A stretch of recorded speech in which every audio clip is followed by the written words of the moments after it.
Subject plus has plus V3 plus object, এটাই হচ্ছে আমাদের পারফেক্ট টেন্সের, প্রেজেন্ট পারফেক্ট টেন্সের স্ট্রাকচার। এবার এইটাকে আমরা প্যাসিভ ভয়েসে নিয়ে আসবো। কিভাবে নিয়ে আসবো? প্রথমে অবজেক্টটা আগে আসবে, মানে দ্য অ্যাসাইনমেন্ট, এটা অবজেক্ট, এটাকে আগে নিয়ে আসবো। কি লিখবো? দ্য অ্যাসাইনমেন্ট, মন দিয়ে শোনো, দ্য অ্যাসাইনমেন্ট।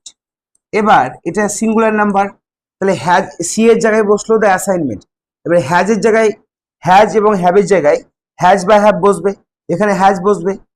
এই হ্যাজের পরে মেন ভার্বের অ্যাকচুয়ালি কত নম্বর ফর্ম আছে? 3 নম্বর। তাহলে বি ভার্বের 3 নম্বর ফর্মটা কি? BEEN, বিন। এটা বি ভার্বের 3 নম্বর ফর্ম। তাহলে এখানে বিন বসবে। বিন বসার পর কি বসবে? বিন বসার পরে এই যে 3 নম্বর ফর্মটা আছে এর কোনো পরিবর্তন হবে না, এটাই বসে যাবে, কমপ্লিটেড, কমপ্লিটেড।